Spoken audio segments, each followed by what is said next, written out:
the best way for me to get information out to everyone, including our fans. And so this may be a way of doing it.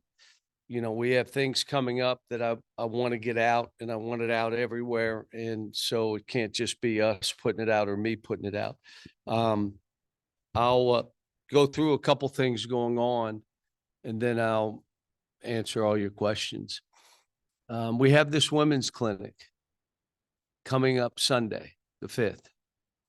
Done it before, and it's always been a home run because it's another group that you connect with and become embedded in the program. And let me say this, these mothers and grandmothers end up adopting these players. And I don't mean having them over the house. I'm saying that's who they root for. And it's all different people. We already have what we thought we'd have, and we only put it out for a couple of days, and it's at a number already that I was like, wow. So I kind of feel that it'll take off, and it's going to be one of those things people look forward to. And I even said, for the women who are coming in for the Tennessee football game, make your husband stay. He can't come to the event, but make him stay, and then you can tell him what happened during practice after we're done and after the clinic's over. So hopefully we're not shutting it down right now, but we got the number we thought we'd get already. But there may come a point where I said, I don't want it to be too big the first year because we're not the facilities and stuff. I don't know my way around everything yet. So we have the tip-off tour. So we're going to Hot Springs on the 12th. We're going to Pine Bluff on the 13th. My guess is they'll both be sold out. And you might ask, why are you doing this? Like, what is it that leads you to do things that take the team to the state? Well, first of all, this program is the state's program. By going to them, it's kind of like we're going to where you are. You don't always have to come to us. And my guess is there are going to be people in both venues. It's their first opportunity to see a player, the team, the coach in person. Now, that could mean they're 8, 9, 12 years old. It could mean they're 70. And this is their chance to see these players or this team in person. That's one of the reasons I want to do it. I also want to get the kids out in the community to understand the importance to this state that this program has. We're going to do things that I like to do in all these kind of events. We're going to do a Samaritan's Feet event, and we're going to give away 3,000 pair of tennis shoes in both places. There'll be 3,000 that we'll give away. And if you look up or Google Samaritan's Feet, you'll have an idea of what it means. And it's about having young people where you wash their feet, you talk to them, you create hope, you give them a hug, you let them know someone cares. And the impact it has on the young people, yeah, but the impact it has on my players, enormous. And if you've ever been in one of those events, you would know. So we're going to do those before we do anything on the basketball court in both Hot Springs and Pine Bluff. Autographs, pictures with the team. You know, we're going to do different things, probably a mini practice, but it's more of us getting into the communities like that. You know, we're doing the exhibitions for charity. We're going to do for Children's Hospital. So it gives us a chance to, again, do something to give back to the community. But it also puts us against opponents, Kansas and TCU in Dallas, where we're playing down there, that you're probably going to get stung pretty good. But it's perfect for us to figure out where we are right now, for our fans to see where we are, the staff, everyone has an idea of where we are right now, and that we got work to do, that I've never promised to have a magic wand, My teams usually at the beginning of the year will struggle some, and by the end of the year, we're playing at our best. I imagine that'll be the same. That for our team, and even after that, Lipscomb, Lenny Acuff's one of the best coaches in the country. Lipscomb's going to come in here and be a hard game. And then our next game is Baylor. They're top 5, and we're playing them down in Dallas. So you could take some spills early, and they'd be what you need at that point. We may play better than we thought. But this is all about building a culture, the culture of what is expected, and whatever that is, do more. What's expected of you in this program? Well, you know what that is, but do more. And then what is unacceptable? That's when you start building culture. And part of that culture is learning what not to do to lose. You want to lose a ball game, do these things, and you're losing. And so it's both that and here's what it takes to win. So I'm I'm excited that we're starting, that we're getting underway, that we're piecing a team together, that we've begun to build the culture, but there's always the ups and downs. It normally takes my programs 2 or 3 years to really get stuff established the way you want it. You try to win as many as you can. You try to see what level each team is. But I've had to do it with new teams every year, wherever I've been. But I'm not the guy, we're going to do this, and that ain't who I am. I'm a grinder. I get a team. We develop conditioning, defense, team play, doing it together, being sustained, that effort.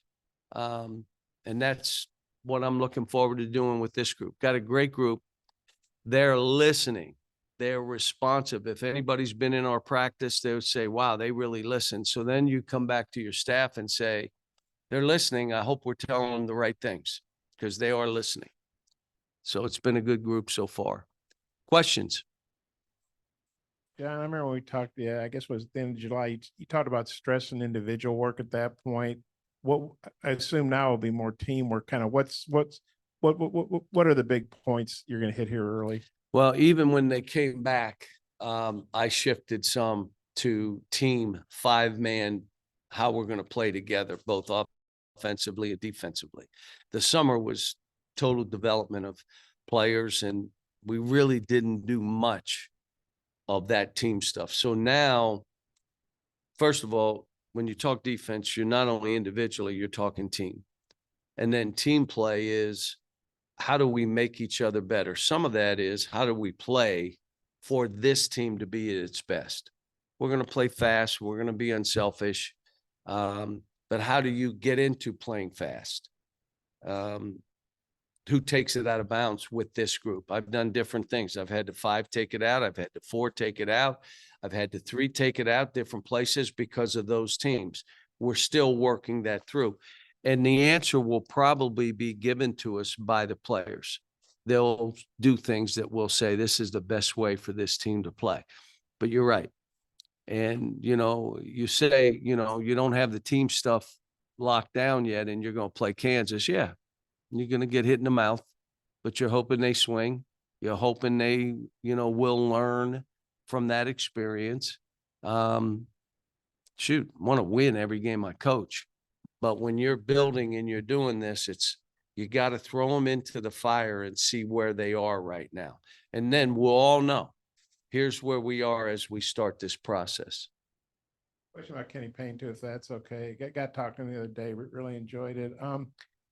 You guys had great success together at Kentucky. Things didn't go well at Louisville. I know he had other options going back to the NBA. Why was it important to you to bring him back, and what does he bring to the table being back on your staff? Well, Kenny and I really work together well, but I've done that with other staff members too. But I looked at Kenny and I said, what I want you to remember, you're Kenny. I used an adjective, Payne. Don't you forget that.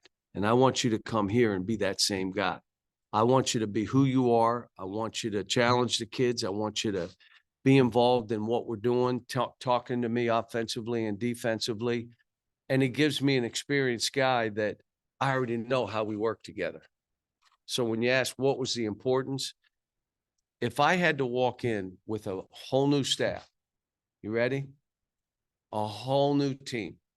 You ready? And no schedule. At least I got the staff. We know each other. We know what we want to do. And then I bring in Kenny, who we've been together. So yeah, it was important for me. And I think important for the kids. I want guys on this staff that add value to young people. They don't need to tell me what I want to hear. I've done this enough. Do you add value? Do you help them get better? Do you tell them the truth? Are you trying to just be their friend? Will you keep it? Will they respect you because you're keeping it real? You're telling them what they need to hear. And hopefully we got a staff full of guys, and I believe we do, that will be that way. Yeah, Tyler Eulis obviously now on the staff. Just what has he brought so far, and how have you enjoyed just kind of working with a guy you coached as well? Well, let me say this. The first time I saw him play, first thing I said was, he's too small. He's 5'8", 150. He says he's 5'9". I don't believe it, but then the more I watched him, I'm like, wait a minute. And I've never really had small point guards. I'm like, this guy's different. He's got something. And it's an easy statement about him, which was, if you're good enough, you're big enough. Care about size. If you're good enough, you're big enough. And he ends up being drafted after 2 years. And probably, you may want to look it up, but I'll make the statement. I believe he was the lightest player ever drafted in the NBA draft. And you think about that. There may have been somebody smaller, and no one that was weighing what he weighed. Great basketball mind. When he was my point guard, he did a lot of coaching of the team. I never said no to any of his suggestions. He would say something, I'd say, I like it, let's go with it. So having him back, giving him that opportunity. He had the injury in the NBA, set him back. He had a car accident, almost took his leg off. So it doesn't look like he's going to be able to come back and play. To give him a start, let him get going, be an on-the-court coach. So, and the kids will respect him. Time we were in here, you mentioned, Chin Coleman potentially being the next guy from your staffs to go on and get his own opportunity. What about him kind of says that to you? I've been around him enough to know the basketball, the feel for the game, that he's not afraid to coach, that he's good in recruiting, in recruiting situations, in homes. He's good. He's driven and wired. You got to be authentic at this stuff. You can't try to fake it or be. He is who he is, and he loves it. And that's why I say not only that, I think he'll be really, really successful. Coach, I'm curious how y'all are health-wise as you go into practice. I think I saw a picture where maybe Big Z was in a boot, maybe someone else. How are y'all doing health-wise? We've been beat up a little bit, but that's everybody. There's no excuses. Guys get hurt. Z's fine, but he was in a boot for a while. Other guys were hurt and came back. We got a couple guys that are going to be out a week or two. That's the last thing on my mind. Getting these guys to be a team, but number one, being in great condition, no one is more conditioned than we are. Well, then the second thing is defensively, I think we're physical enough to be that kind of team. And then offensively, it's play fast and share the ball. Well, yeah, we'll give you some actions, but this is going to be about these other two things first, which means, like normal, my offense will be behind a little bit. When we start the season, it'll clunk along. Then you'll start seeing it. But that's how I've normally built teams. And you already mentioned your exhibition games, Kansas coming here and playing TCU. Is that kind of a philosophy that you want to go use every year playing two big time schools like that? And you like the home and away aspect, playing one here and one on the road? Well, the thing I tell you that I've been saying this for a decade. Why are we not playing each other in exhibition games? You got TV, you can put it on, the fans get to see it. Well, what's the reason? And they said, because. I said, well, because what? Because. So by now letting us do as charity, it solves two issues for me. It gets us involved in different things in our community. And we get to play these kind of people. And, Bill and I and Jamie and I, we're all good friends. Let's play zone for 5 minutes. Let's press each other. Let's do some situation work. Let's do 2-3 minute situations. We're up 8 and then we're down 8. Let's see how we play. Why not? It's good for both programs. People are going to want to see it. I'm just, like I said, I like to challenge the guys. And when you're doing this, another building, and you need everybody to see where the program is against, you get hyped. You play a couple bad teams, 3 bad teams. We're the best in the world. And then you come out and you get your ears clipped back. Yeah, because you're not really what you think you are. And most of us coaches would know that. And you try to warn everybody we're not what we think we are. And no one listens to, yeah, you're 3-0, so. But I think it serves both purposes. Yeah, 'cause you said it takes about 2 or 3 years for your program to really get your feet under you. You have a handful of guys that were with you at Kentucky for a couple of years. How important is that having them Most of here them for were the 1 year, transition? but go ahead. Yeah. Or no years. You had AD for a couple of years. Yeah. But how important is that having them here with you now? Well, the guys that have been with me can let the others know what I won't accept. They'll tell them, like, look, I played for him. He's not accepting that right there. So you can go do it, but it ain't going to work. The other thing is, they know how consistent, like, I'm not going to change. I'm not up and I'm coming every day noticing. Like, I'm going to notice. Don't think I'm not noticing. In most cases, if you're in my practice, I stop them way too much because I notice too much and I'm not going to let stuff pass. But having them here is important. But that's them educating about me. Reality of it is it's going to take a team. These guys got to come together. And you can't be so worried about yourself that you're not worried about your team. But you got to be responsible for yourself. Like, I'm not responsible for you. Are you getting in the cold tub after practices? Are you stretching? Are you doing what you're supposed to do? Are you eating? Don't come to practice and say, I have a headache. Really? Did you eat breakfast? No. Did you eat lunch? No. Well, what do you expect? You're going to have a headache. You are responsible for you. And then we bring this team together and they care about one another so much that it's amazing when they accomplish stuff. Did you watch that Mets Atlanta baseball game? Did you see the Mets, the celebration that these dudes are hugging each other? They're truly family and they're there for each other. But everybody has a role. Some of the better players are held to a higher standard. Some of the other guys, we need you to help whenever you can. And that's when you're putting a team together. So yeah, they're going to help the process, but you got 2 guys, one played and then was injured.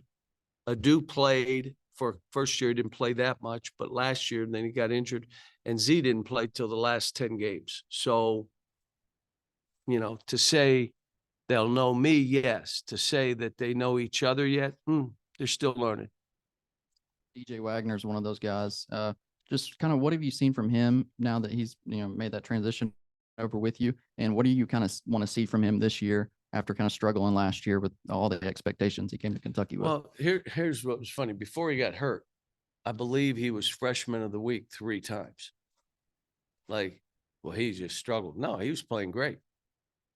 And then he got hurt and he never really bounced back from that. He had a couple things, but he didn't. I think he's healthy.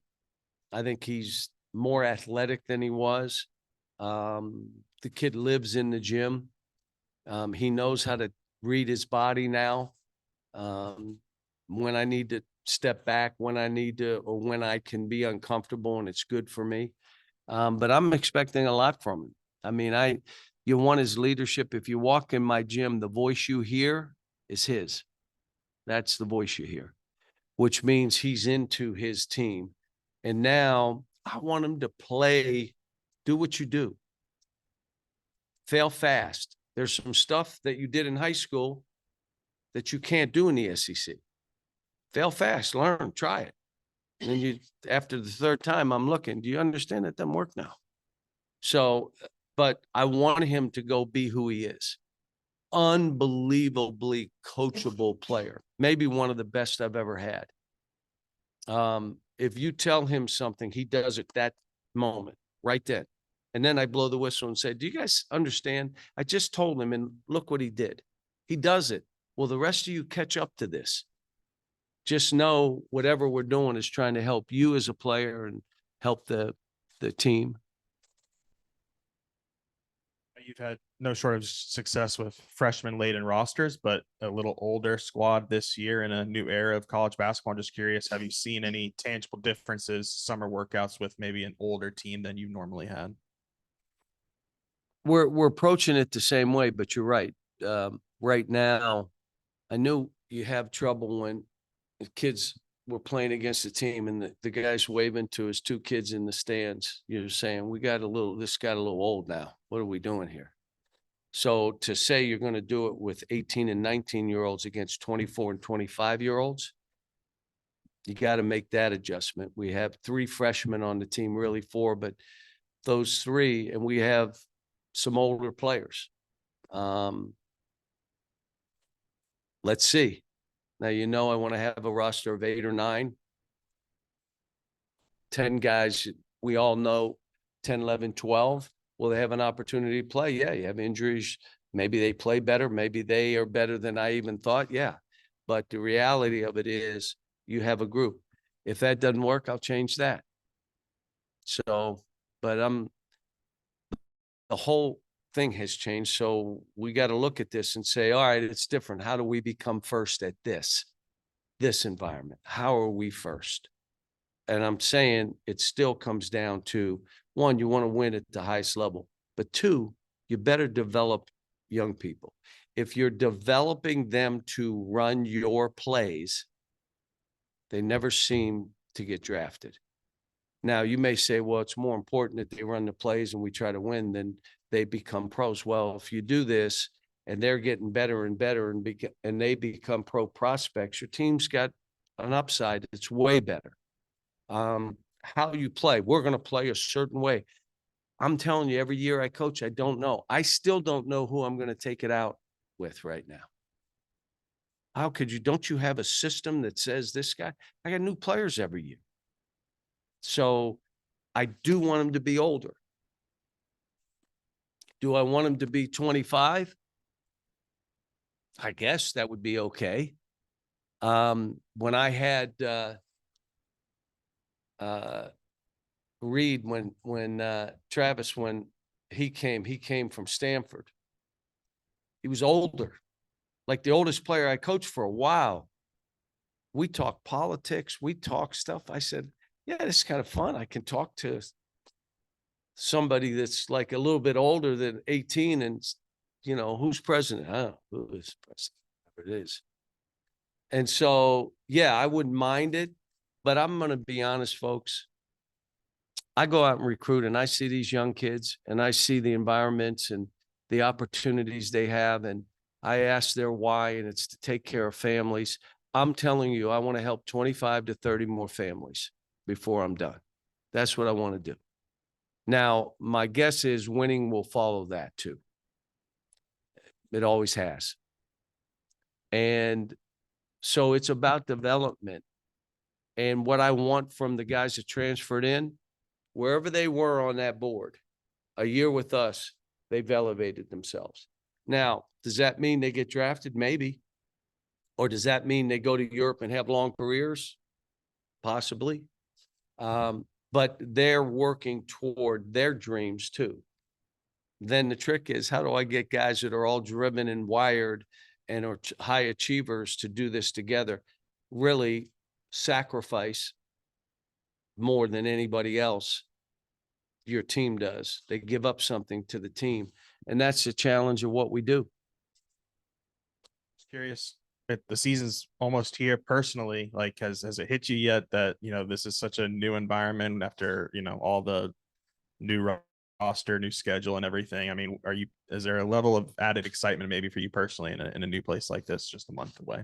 Yeah, there is. I mean, I'm excited about us getting going, but I got to tell you that, like everywhere I go, people are, Coach, can't believe it. We're so happy. Yeah. And I just don't know when we lose a game or two where that will go. But I could tell you that as excited as people are that I'm here, I'm excited to be here. And this is an honor. Like I've gotten together with Coach Richardson. Coach Sutton, you guys know the relationship I had with him, and his son was here. His grandson's in the as a manager for us. But to be in a program where they coach, they're talking 2 Hall of Famers, to be able to be here. And I say this to all of you, and I'm doing this and saying this in a positive way. I'm in a seat that I can use the term, I'm like the rented in the seat. And so what I do with the seat, I think it's important that I get involved in the community. I think it's important that I take the team out and let people see it. I'm approachable, but my players are also approachable. I think that's really important. And if you don't, you cheat the position. So this position, there will be someone else in this position at some point, hopefully after I help 25 or 30 more families. Then their job will be, don't cheat the position. Don't just go watch basketball tape. Don't just be about the plays you're running. Be deeper than that. And that's how I've approached every job that I've had. So, Coach, sorry for the general question I'm about to ask, but you've been around a lot. You've seen a lot. I'm just curious, in the 6 months you've been here, has there been something that's surprised you? there was I was up on the square next to Chin or Cheers, and I was sitting on a bench, and this animal with a long tail came walking up behind me. And I'm like, what the hell is that? I didn't know what it was, but then it scurried off. But it was about that big, and the tail was like, whoop. So somebody could tell me. I said, I don't know what it was. I'm just happy it ran the other way. It didn't attack me. What was it? Chupacabra, the mythical Chupacabra. No, it wasn't mythical. It was real. This thing was there. I mean, it was big. What about your personnel with your players and stuff? Anything that they've done that has jumped out to you, surprised, maybe something that you didn't know you had with a guy? They all of them have a competitive spirit. They're all, the biggest thing that we all here didn't have to deal with, what comes at these kids now. Why do more people want to be in their life at an earlier age? Say it. Yeah. So now all of a sudden, no one cared about me when I was 16 and 17. They weren't trying to get a hold of me. They weren't trying to. So all of a sudden you could learn and grow. And now these kids are 15, 16, and you got people in their lives that are all, and then the expectation of what they are supposed to do. And it's like I've had players come with me that needed to stay in school longer, but they were told that, well, you've always been this and you were ranked this, and none of that matters. I even say this, why would you leave early now unless you know with NIL? Why are you leaving early? You can't. Before they'd say, my parents, I got to do this. I get it. So all of that, what they have hanging on them, I'm pretty conscious of that. Having meetings with them, talking to them about if there's anything in your background that you need to rectify, you better, because this is going to be really hard. And you got more people going to be pulling at you, that you have to be clear that everything is cleaned up with you. And then the other thing is, what someone's opinion of you shouldn't matter to you. It's none of your business what their opinion is. Don't go on this internet. Don't go on all the stuff. They were telling me I have 2 million followers. Probably half of them are not fans. I never go on there and look. I put things out. I just found out do I have Snapchat? What's the other thing? What is it? What is it? I didn't even know I had that. What's the other one? Facebook. I mean, they like, and let me say what I'm going to do because we have meals and they still have phones. Some of them have 2 phones or 3 phones. What? So if I'm getting upset, like I'm telling them, you can't live in there. You got to live on the court. The only place they don't have a phone, thank goodness, is on the basketball court. They got to talk to one another. But if they mess around, I'm going to have a practice where they got to have the phone in their hand the whole time. And we're going to practice. Pretty hard to do. Well, it's hard to live a life that way if everything is listening. How about it's hard to sleep if you're laying there? Oh, I heard a buzz. Well, how do you get a good night's sleep? All that matters now when you're in this league playing against older players who are more experienced than you. You better be rested. You better have diet down. You better have you better be your biggest cheerleader. All that stuff is stuff I'm trying to work on with this group. They got to feel good about themselves as players, but because they're doing more than expected. They're coming back from injuries. They're not prolonging because they know, I'm giving the guy a chance and maybe he's better than me. So all that kind of stuff, it just amazes that we as coaches, you have to deal with it. And let me say this, throughout my career, their perception of things is their reality. So you better deal with their perception, because we could all say, crazy, it's not how it is. You're just saying it. Well, if that's what they think it is, to them, that's what it is. And you better deal on those terms. You can hear them saying in the court out there that it's hard to fathom this building is 31 years old now.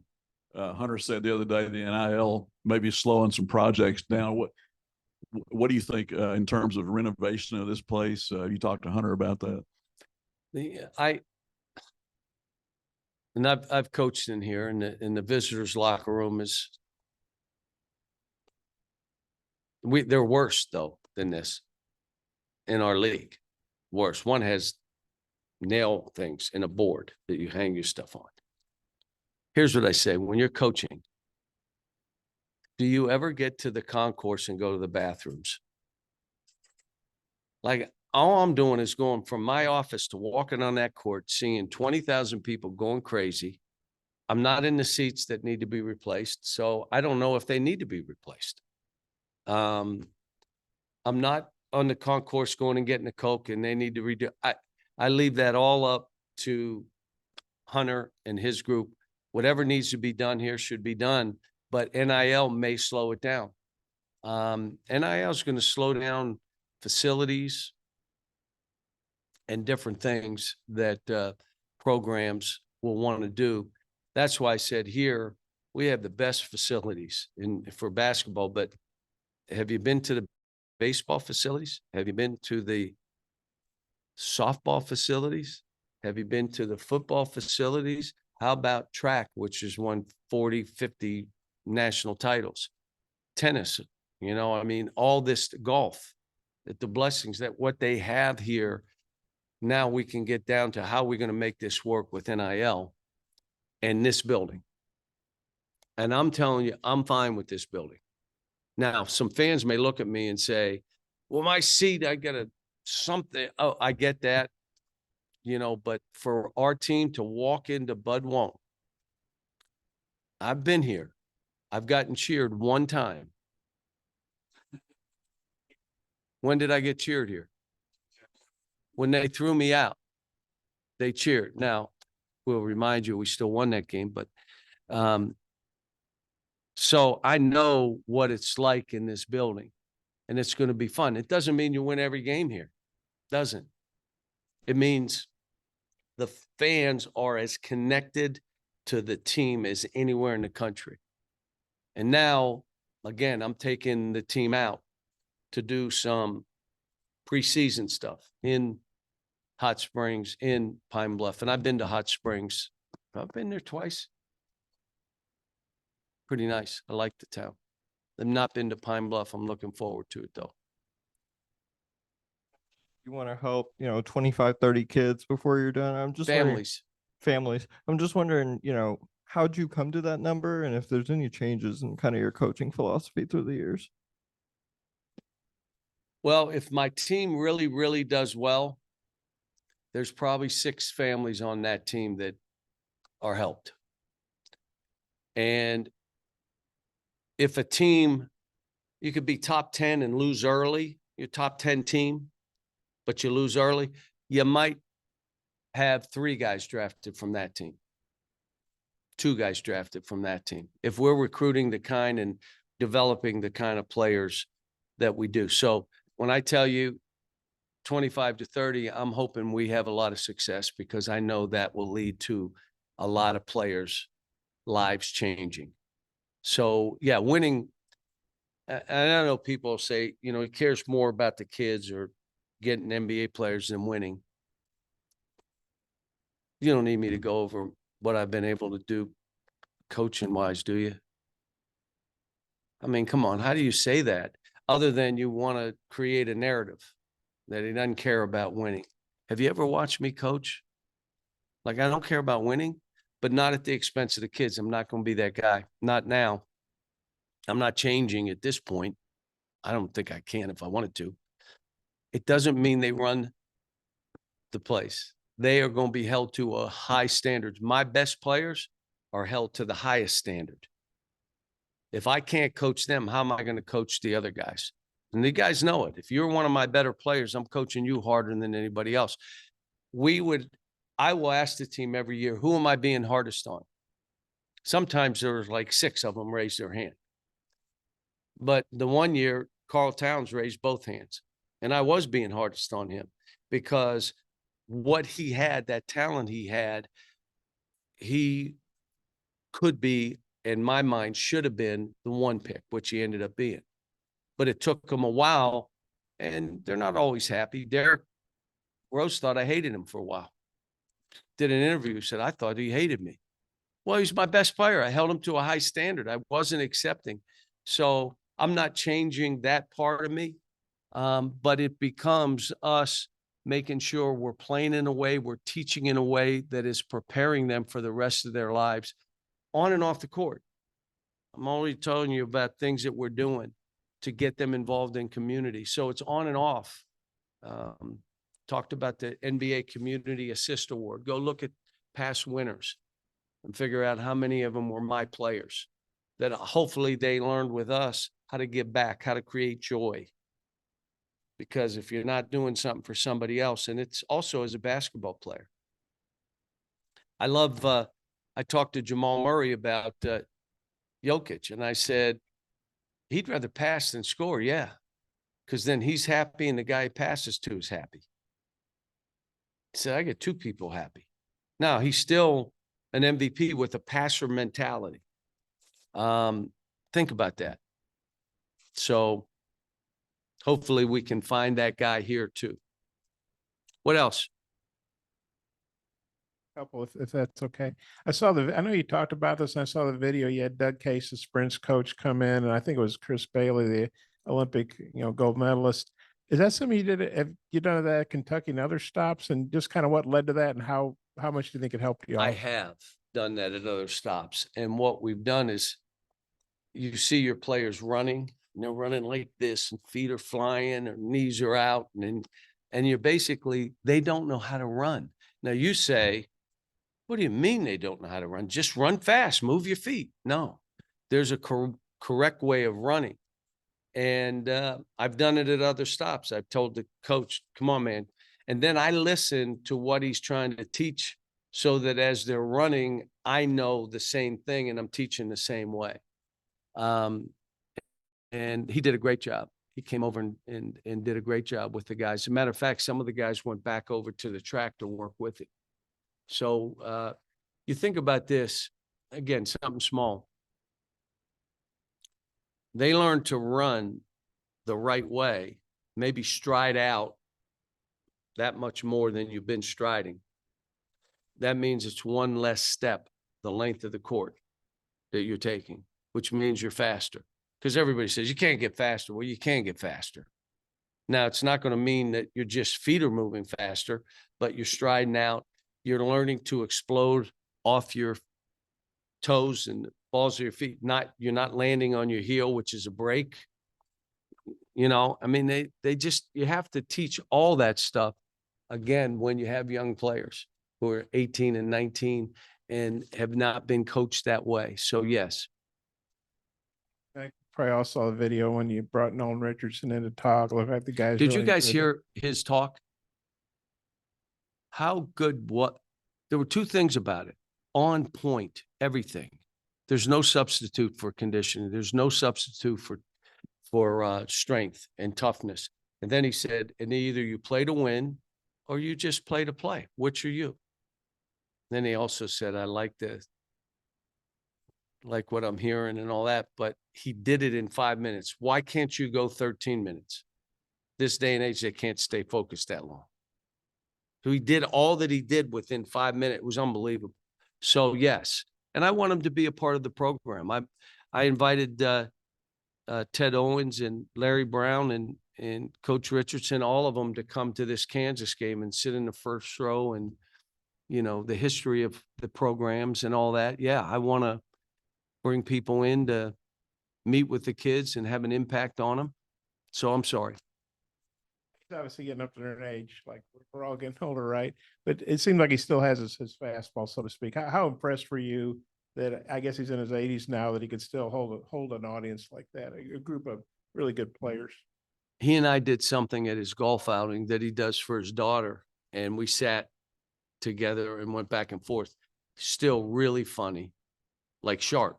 And it doesn't take him a minute to think. He has it. And I want him to feel that, just like I did with Coach Hall and Coach Bartow and Coach Lehman, you're welcome in our practice and all suggestions are appreciated. Come on in and sit down and watch. So he knows that he's welcome to our practice. And, you know, I think it's good for the players to see. And, you know, again, won the national title, could have won 2. The guard gets hurt from UCLA, and Cameron Dollar, who no one knew, goes for 27. What? If that doesn't happen, they win 2 back to back. And how hard is that? And he did it. So he's somebody we all should respect. But Big Z, where have you seen him improve from where he was when you had him in Kentucky? And then what other areas do you want him to continue working on moving forward? biggest thing is he's got to get in the best shape of his life, and that's hard, especially when you're 7'2". But you know, he's a great kid, and we just got to figure out where are we using him, how are we using him. He's skilled for that size, good passer. You know, fighting and on this team, you know, with TB, who's explosive, and we're trying to get him to be an attack player, not just a jump shooter. He's doing pretty good. And then with Jonas, you got that kid that's been in this league, was an all-conference player, physically able to do the stuff you need done. And that's going to help Z get better because that's who he's practicing against every day. I don't know if retain or hire is the right word, but I was just wondering what was the process for deciding to bring or keep Ronnie Brewer on staff? How'd that unfold? You know, when you come in, you evaluate and you figure out who needs to be here to help us and who has a feel for what I'm about and what we're going to be about in the culture. And I felt that with Ronnie. He had great support in the community. I knew his ties in the recruiting and telling him, we need to know in Texas, in Dallas, in Oklahoma City, in St. Louis, Missouri, in Memphis, in our state, who are the best young players. You know, all the contacts he has. And then I want him to make sure he ties us to all the former players. I think you saw that we brought some of the guys back and they were introduced on the football field. We just want everybody to understand that, you know, we're standing on your shoulders. This is your program as well as anybody else's. You were here. You did it together. You did it at a high level. We did the fantasy experience and, you know, Joe Johnson and all the guys were back. It was pretty neat. And so I want Ronnie to be that connector for us. So he's done good. He's done good. And the kids respect him. They know him. Thanks, folks.